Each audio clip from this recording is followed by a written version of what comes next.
હાય, સ્વાગત છે તમારું મારી ચેનલ ભારતીય ફૂડ મેજિકમાં. આજે આપણે બનાવીશું આથેલા મરચાં અને ખાવામાં ખૂબ જ ટેસ્ટી લાગે છે.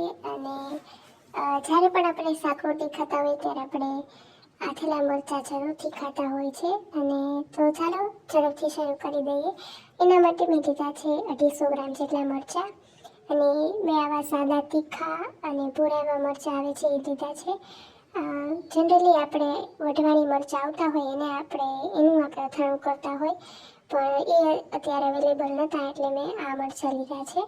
અને પછી આપણે એને વચ્ચેથી કાપું મૂકી અને કટ કરી લઈશું. જો તમારે મોટા મરચાં હોય અને તમે બે ભાગમાં પણ કટ કરીને પછી વચ્ચેથી કાપું મૂકશો તો પણ એ રીતથી પણ તમે કરી શકો. અને પછી આપણે એની વચ્ચે જે તીખી નસ હોય એ અને બાકીના બિયા હોય આપણે કાઢી નાખવાના છે. અને જો તમારે મરચાંની ઉપરનો જે ડીટીયાનો ભાગ છે એ ન રાખવો હોય તો એ પણ તમે કાઢી શકો છો. અને બસ, અને પછી આપણે આ મરચાંને એક વાસણમાં લઈ લેવાના છે. અને પછી આપણે એમાં મીઠું ઉમેરવાનું છે. જ્યારે પણ તમે અથાણું બનાવો ત્યારે મીઠાનું પ્રમાણ થોડું વધારે જ રાખવાનું. અને મીઠું મિક્સ કરી દેવાનું છે આપણે મરચાં સાથે એકદમ સરસ રીતે.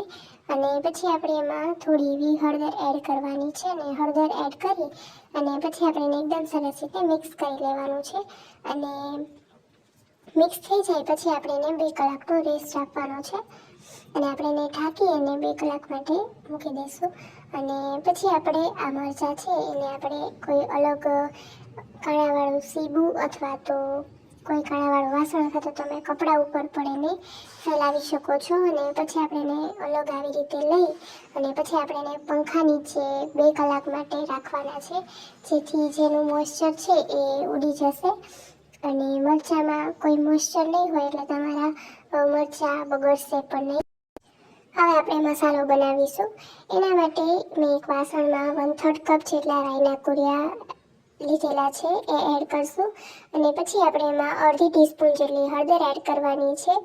અને મીઠું એડ કરવાનું છે. આપણે આગળની પ્રોસેસમાં મીઠું એડ કરેલું તો પણ આમાં આપણે મીઠું એડ કરશું.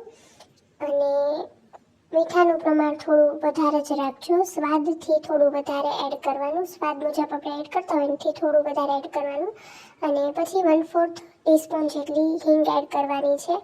અને હવે આપણે એમાં ગરમ કરેલું તેલ એડ કરવાનું છે.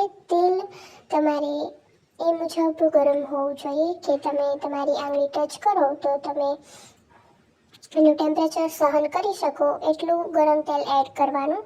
અને પછી આપણે એમાં જો તમારે લીંબુ તમે એડ કરવા માંગતા હોય, લીંબુ અથવા તો વિનેગર, તો તમારે આ સ્ટેજે એડ કરી દેવાનું. અને પછી એને એકદમ સરસ રીતે મિક્સ કરી લેવાનું. ને પછી આપણે જે મરચાં પંખા નીચે સૂક્યા હતા એ મરચાં આપણે આમાં એડ કરી દઈશું. અને પછી આપણે એને એકદમ સરસ રીતે મિક્સ કરી લેવાનું છે. પણ મેં અહીંયા લીંબુ અથવા તો વિનેગરનો ઉપયોગ નથી કર્યો તો પણ આ મરચાં ખૂબ જ ટેસ્ટી બને છે. અને એકદમ સરસ રીતે મિક્સ કરી લઈશું.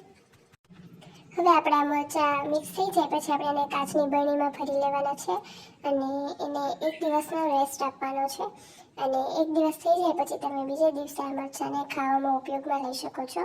અને પછી તમારે આ મરચાં ફ્રીજમાં સ્ટોર કરવાના છે, જેથી તમારા મરચાં બગડશે નહીં.